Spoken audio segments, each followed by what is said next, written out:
በዚህ ባለንበት ክፍለ ዘመን ችግሮቻችንን በሰለጠነ መንገድ በንግግርና በውይይት ከመፍታት ይልቅ ጠበንጃ ወይም ኃይልን እንዳማራጭ እየወሰድን ነው። ዛሬም ከትናንት ውድቀታችንና ስህተታችን አልተማርንም። ከድህነት ለመውጣት ለምናደርገው ጥረት ግጭትና ጦርነት ሳንካ የሆነበት ነው። መቼ ሆን ከዚያ ዙሪት የምንወጣው? መቼ ሆን ከነፃ አውጪነት አባዜ ተላቀን በነፃ ምርጫችን የምንኖረው? መቼ ይሆን የጦርነት ሽለላ ቀረርቷችንን የምንወጣው? መቼ ሲሆን ሁላችንም እንደ ሀገር ተያይዘን እናልቃለን እንጂ ማንንም አይተርፍም ከሚል ከዚህ አይነት ከንቱ ውዳሴ የምንገላገለው? ሀገር በህግ በመርህና በዜጎቿ ስምምነት መመራት ሲያቀታት የየትኛውም ጣልቃ ገብ ኃይል መጫወቻ እንደምትሆን የታወቀ ነው። መብቶቻቸውን እያስከበሩ ኢትዮጵያውያን ግዴታቸውን መወጣት የሚችሉት ሀገራቸው በህግና በስርዓት እንድትመራ የማድረግ የጋራ ስምምነት ሲኖራቸው ነው።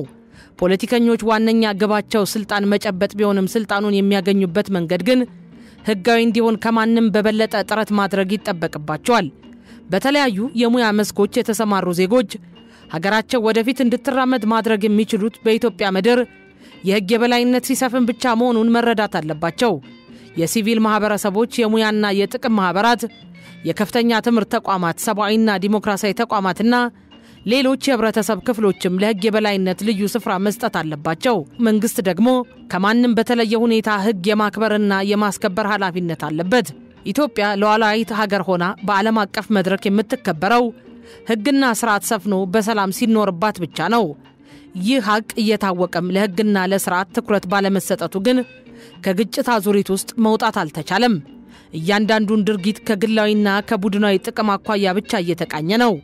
ይህ ደግሞ ልዩነትን እያባባሰ ሀገር እያደማ ነው። ሀገር በዚህ ሁኔታ መቀጠል አትችልም። ሀገራችን እየገባችበት ያለው ፈተና ሊወገድ ወይም ጫናው ሊቀንስ የሚችለው በሀቅ ላይ የተመሰረተ ንግግር ሲኖር ብቻ ነው። የሚደረጉ ንግግሮች በስርዓት ተመርተው ውጤት ሊገኝ የሚችለውም ከሴረኝነትና ከመሰሪነት የተላቀቀ ፖለቲካዊ ቁርጠኝነት ሲኖር ነው። እንዲህ አይነቱ አስፈላጊ ጉዳይ በመጥፋቱ በችግሮቻችን ላይ ከመነጋገር ይልቅ ጠበንጃ አንስቶ እርስ በርስ በመጫረስ ነው ሀገሪቷ በታሪኳ ላይ ጠባሳ እየተፈጠረ ያለው። መንግስት የሀገርን ብሔራዊ አንድነትና ጥቅም ከማስከበር በተጨማሪ የህዝቡን ሰላምና ደህንነት ማስጠበቅ ግዴታው ሲሆን ይህንን ኃላፊነቱን ለመወጣት ደግሞ የህግ የበላይነትን ማረጋገጥ ይጠበቅበታል። በዚህ ኃላፊነቱ እያንዳንዱ ስራው ለህዝብ ግልጽ መሆን ተጠያቂነትም አለበት። በዜጋው መካከል ልዩነት ሳይፈጠር በእኩልነት የሚኖርበት ማህበራዊ ኢኮኖሚያዊ ስርዓት ማነጽ አለበት። እያንዳንዱ እንቅስቃሴው የሀገርና የህዝብን ጥቅም እንዳይጎዳ ጥንቃቄ ማድረግም እንዲሁ። በዚሁ መሰረት ስራውን እያከናወነ ለመሆኑ ህግ አውጪው ምክር ቤት ጥብቅ ቁጥጥር ማድረግ ሲኖርበት፣ ህግ ተርጓሚው አካል ደግሞ ፍትህ እንዲሰፍን የሚፈለግበትን ኃላፊነት መወጣት አለበት። እያንዳንዱ ዜጋም ህግ እያከበረ ግዴታውን ሲወጣ ሰብአዊና ዲሞክራሲያዊ መብቶቹ መከበራቸውን ያረጋግጣል። በአሁኑ ወቅት ካለው ነባራዊ ሁኔታ አኳያ ትልቅ ትኩረት የሚያስፈልገው ጉዳይ በህግና በስርዓት መመራት ነው። ህዝብም ያለ ኃጢያቱ ከሚቀጣባቸው በደሎች መካከል የኑሮ ውድነት፣ ግጭትና ውድመት እንዲሁም በህግና በስርዓት አለመመራት ይጠቀሳሉ። ባገኛቸው አጋጣሚዎች ሁሉ መንግስትን በችግሮቹ ላይ ለማሳሰብ ጥረት ቢያደርግም አዳማጭ እያገኘ አይደለም። በግጭት ውስጥ መኖርም ታክቶታል። በውይይትና በመነጋገር የሀገሪቱን የጋራ ችግሮች ለመፍታት ከመጣር ይልቅ ቂም መቋጠር፣ ጊዜ ጠብቆ ለማጥቃት ለመበቀልና ሌላ አዙሪት ግጭት ለመፍጠር መመስጠርና መሸመቅ ተለምዷል። ይህ አዙሪት ለረጅም ዘመን የቀጠለ አሁንም ያለና አንድ ቦታ ካልተሰበረና ካልቆመ እስካሁን ያለውን ማብቂያና ማለቂያ የሌለው የግጭት አዙሪት በፍጥነት እያሽከረከረ በመጨረሻ ወደ መበታተን ይወስደናል። ይህም ባይሆን ሀገራችን እንዳታድግ ባለችበት እንዳትቀጥል ሁሌ ወደ ኋላ የድህነት ምሳሌና አረንቋ እንድትሆን የሚያደርገን ባህል ነው። ችግሮችን በመወያየት በመነጋገር ሰጥቶ በመቀበልና በመስማማት መፍታት ካልተቻለ ማህበረሰቡ ዕድሜ ልኩን ለፍቶ ያፈራውን በስንት መከራ የተገኘውን ሀብት በማቃጠል በማውደም በመበተን እድገትና ልማት ሰላምና መረጋጋት ማምጣት አይቻልም። የውይይት ባህልን በጽኑ መሰረት ላይ መትከል ካልቻልን ልጆቻችንን ለጦርነትና ለግጭት መዳረጋችን አይቀርም። በመወያየት በመነጋገር በመደራደር ሰጥቶ በመቀበል ከኔ ይቅር በመባባል ዓለም እንደሚያደርገው የሰለጠኑ ሀገሮች እንደሚጠቀሙበት በመወያየት ችግሮችን መፍታት ካልቻለን እኔ ያልኩት ብቻ መሆን አለበት ካልንም ከአቋማችን ትንሽ እንኳን ለመንቀሳቀስ ፈቃደኛ ካልሆንን ሁሉን ነገር በኃይል በጉልበት በንዴት በጥላቻ በቂም በክፋትና በእኔ በልጥ ግፋ በለው ማለት ዋጋ ያስከፍለናል ሲል አሃዱ አቋሙን ይገልጻል።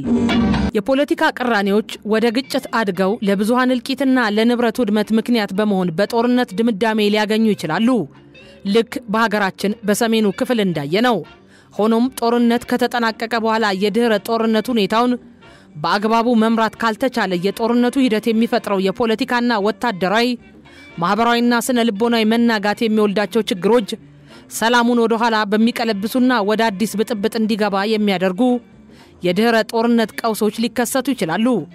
የድህረ ጦርነት ሁኔታ በአግባቡ መምራትና የተገኘውን ሰላምና መረጋጋት ወደ ኋላ ሊመልሱት ከሚችሉ ተግዳሮቶች መጠበቅ ያስፈልጋል። በግጭት ውስጥ ያለፉ ሀገራት ተሞክሮ እንደሚያሳየው በጦርነት ውስጥ የሚፈጸሙ የኃይል እርምጃዎችና ኢሰባዊ ድርጊቶች በድህረ ጦርነት ማህበረሰቡ የኃይል እርምጃና ህገወጥ ተግባራት እንዲለማመድ በማድረግ ከጦርነት በኋላ ወንጀል የሚበራከትበትን ማህበራዊ አውድ ይፈጥራሉ። ጦርነት ግድያና ዘረፋን በቀላሉ የሚያይ ማህበረሰብ ሊፈጠር ይችላል።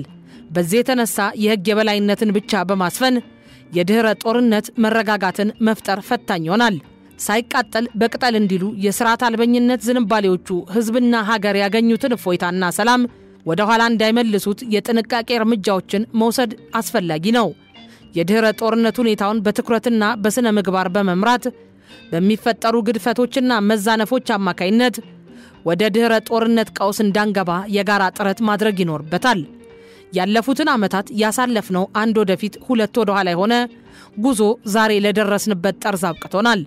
እያለፍንበት ያለውን የፖለቲካ ውደት በጥንቃቄ ላስተዋለና ቀልቡን ሰብስቦ ሁኔታዎችን ለተመለከተ የትኛውም አካል ዛሬ የገባንበት ሁኔታን ማስተዋል ከባድ አይሆንም። በየቀኑ የሚፈለፈሉ አጀንዳዎች ማህበረሰቡን የስነ ልቦና ጫና ውስጥ እንደከተቱትና ሁላችንም ውጥረት ውስጥ እንዳለን የሚያጠራጥር አይደለም።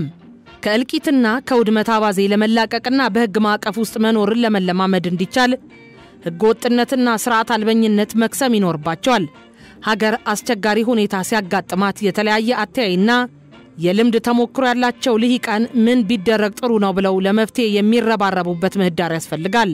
ኢትዮጵያ የበደልና የግፍ መፈጸሚያ ሆና ልጆቿ አሳራቸውን ሲበሉ ዘመናት ነግዷል።